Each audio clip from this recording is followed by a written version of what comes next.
same bread, I don't know whether it's talking about the identity of that. But so this sort of problems came, and they were major problems, Yes, the major problems. Then there was another major problem, that's their doctrinal problem. They call it the soliloquy controversy. That is, did the Holy Spirit come from the Father, or come from the Father and the Son? This was major. That's a doctrine, because Jesus said, I will go and send you the Holy Spirit. So, does the Holy Spirit come straight from the Father, or from the Father through the Holy Spirit? Well, this again became controversy. We'll go into some of those controversies. There are many other controversies also. Go into many controversies. But the Eastern and the Western churches had controversy upon controversy. Interestingly, all the Western churches united on what they believed, and all the Eastern churches. That itself shows that this is politics. How can you say that everybody in the Eastern church had one way of thinking? So it will never happen. When 50 people are there will be different views.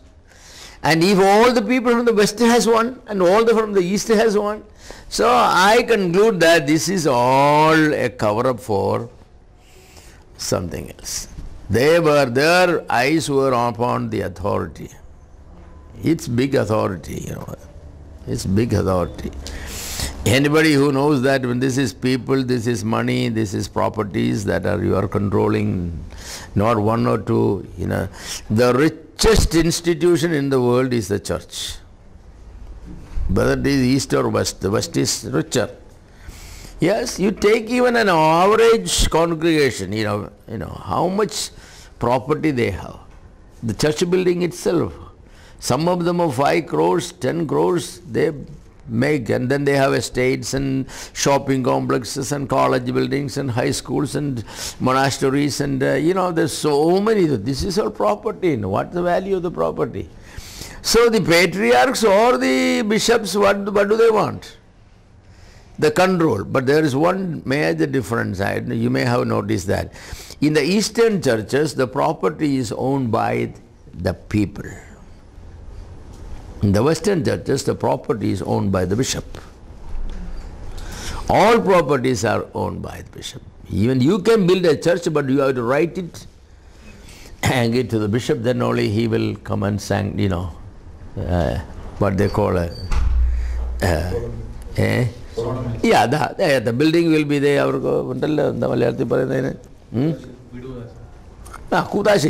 Then only they will sanctify it. But in the Eastern churches, the Jacobite Orthodox order, that the Marthamites and all that, it is the local committee, the parish that hold the building. The building does not belong to the priest or the bishop or the anybody, patriarchs. Therefore, you cannot quite say that it is because, so it's more of the power than of the money. More of the power than of the money. So this was, it's going on, this sort of thing. So they finally, there were many mediators. They tried, even kings tried, everybody tried to reconcile the two people. They won't reconcile. Finally, of course, one excommunicated the other.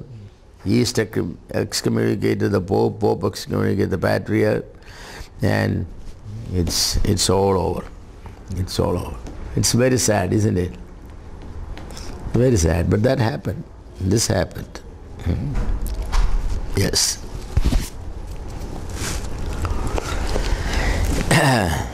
You have anything to ask? A few minutes. My notes, only that much I have notes today. You earlier mentioned this advancement of Islam and their conquering and all those things. So when there was persecution by the Roman Empire, the church grew. But when Islam comes, why did the Christianity grew? Because of the opposition and all those things. See, the geographical areas were completely taken them, and everybody, either they refused, those who refused to accept, they were killed, lot of people, and others became. So in the Romans' case, it was not killing like that. The persecution was more forfeiture of property or beating them up. People will readily do that. If you don't accept Islam, you will be given 40 stripes. They will take it. But when it came to you accept, they say that traditionally they have the cap on one hand and the sword on the other hand. Hey, which one you want? The cap? Take it. Go to that room. Have circumcision. Come and do the namaz.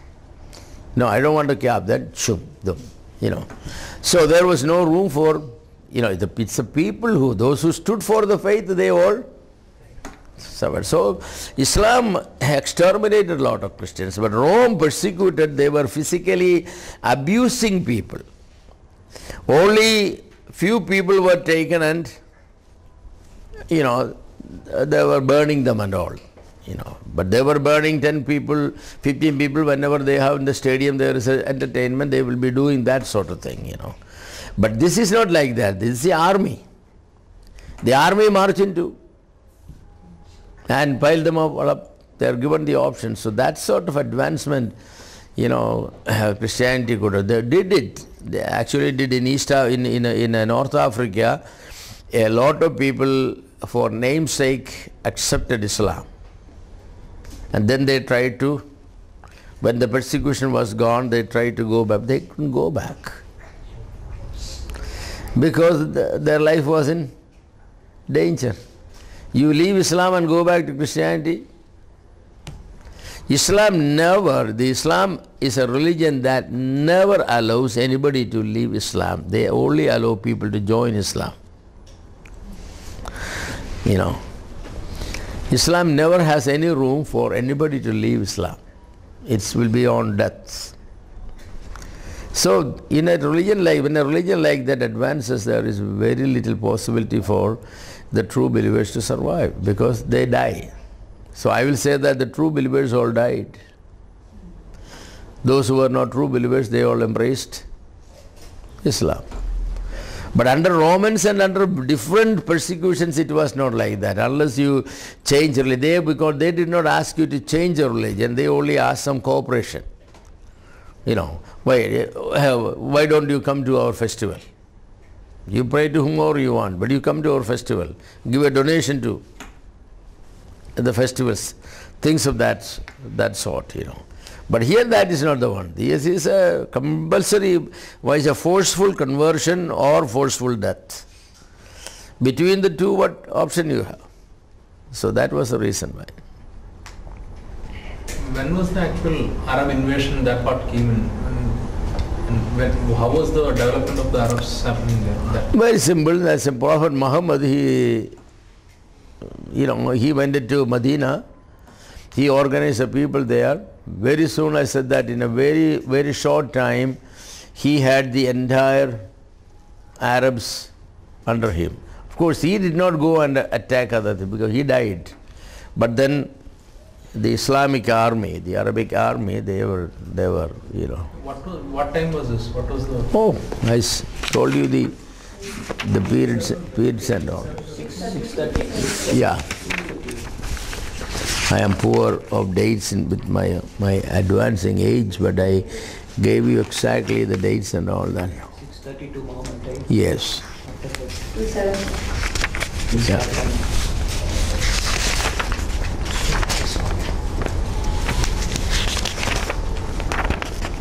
Muhammad died in 632.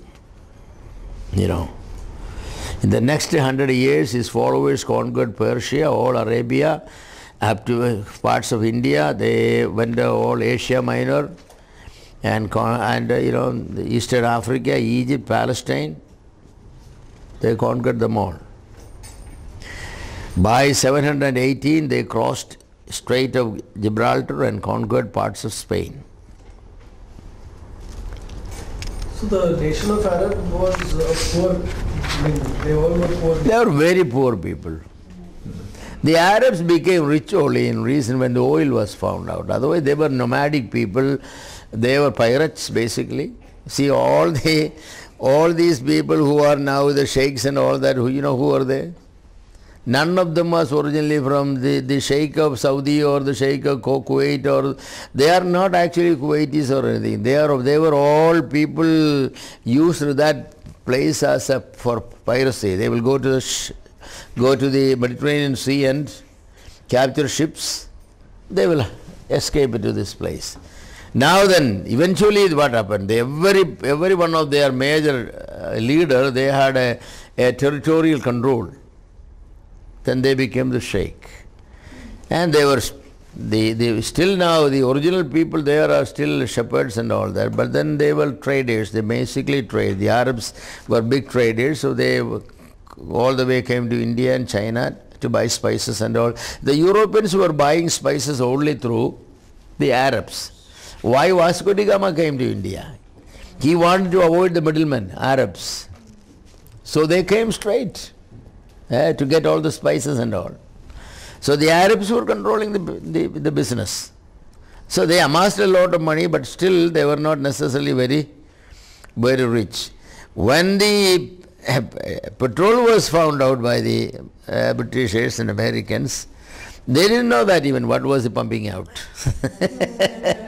They didn't know how to pump it out. So when they begin to pump it out and use it, now they are young people, they said that now we know what to do it. So that even now, in many places, the Western engineers and all operating it, or people from other countries. But now the Arabs are all these places. They are educated people. They have sent their people to other places and all that. So they are very rich. And they had a pantheistic form of religion, right? The most of Arabs. Arabs have what? They had a pantheism. Many gods are... No. Arabs. All the Arabs are Muslims. They only have Allah, one God. Before they became... Every tribe had their own... So they had a pantheon, but every tribe will have their own, one unique God. And what Muhammad did is, he said his God was Allah. Allah was actually a tribal God. He said, my tribal God is the real God. So he destroyed all the other concepts of gods and forced them to accept Allah as the true God. So that's why they have. Earlier you were telling these two documents. One is how they found that was a fake document. Second, these people, how they have access to those documents. But these documents were made and kept in in certain places. And then, of course, they said that, we got a document, So they published it. So everybody knew. And what these people will say that, they don't question the integrity of these people. But later, what happened is the people begin to examine it, and they found out that these papers and inks were all, not that old dated when Constantine was living. See that?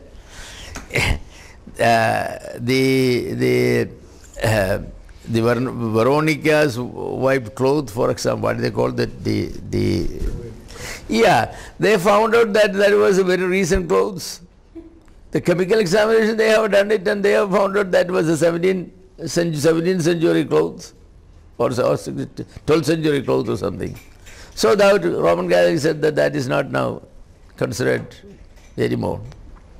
So the same way these people have taken these and they have put them into testing and examination, and they have found that these documents are recent documents. They are not that old documents. Therefore, it's a forgery.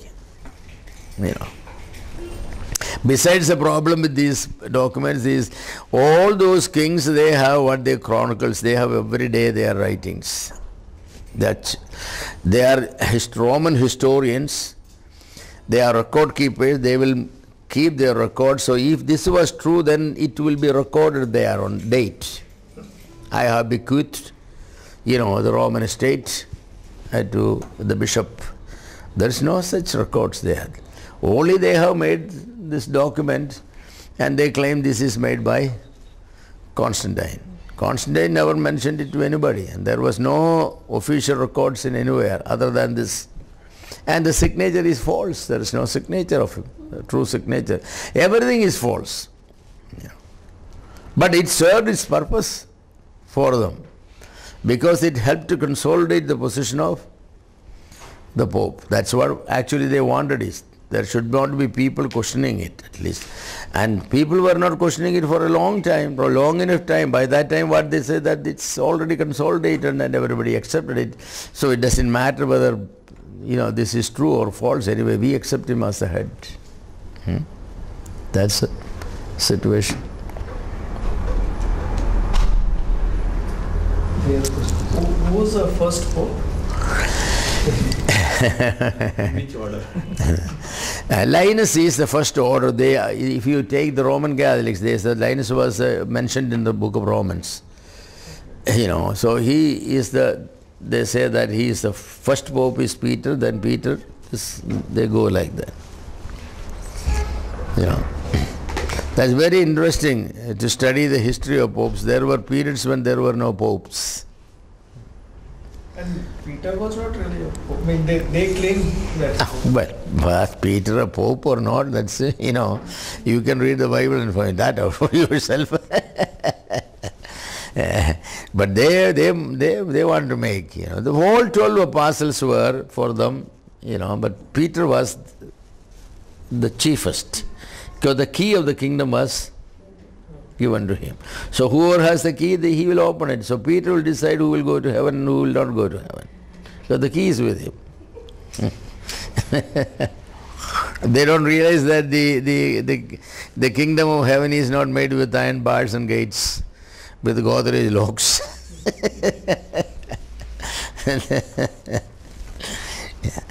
That everybody has. The Jewish people has a tradition that Abraham will sit at the gate of hell.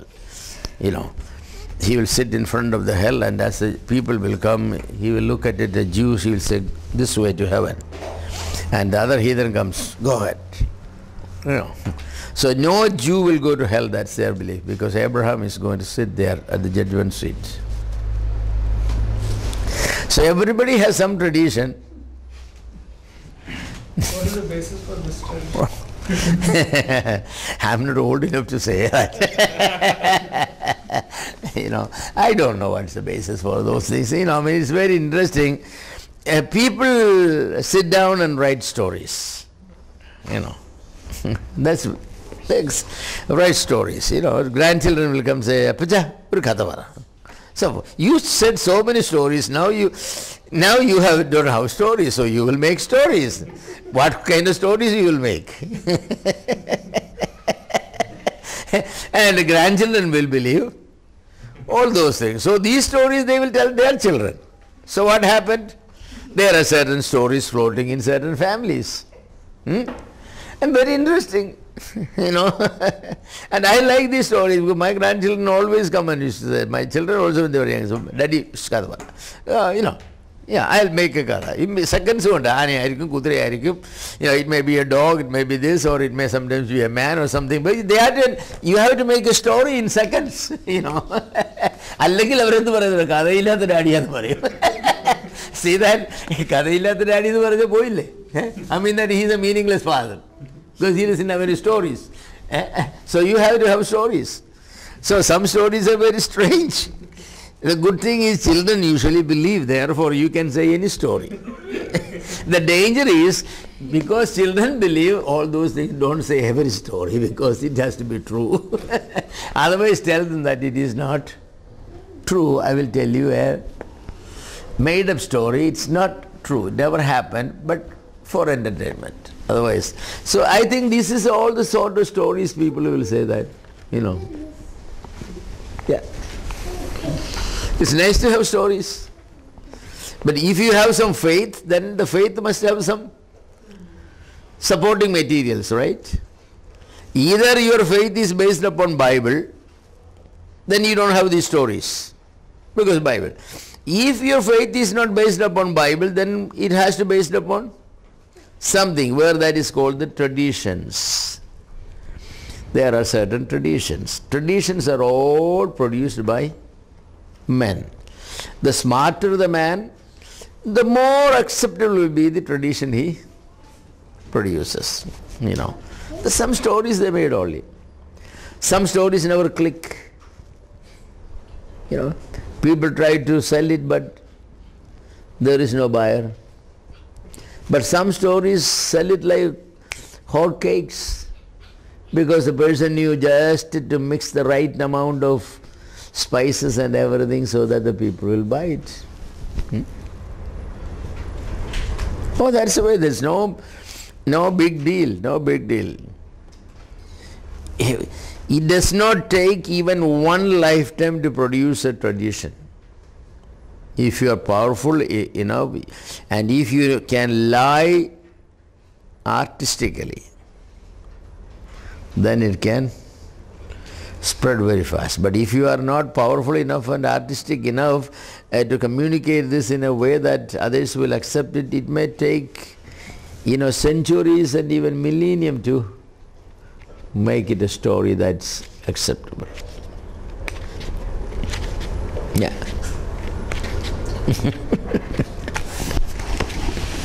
Very interesting, isn't it? Yeah. So we'll pray. Yeah.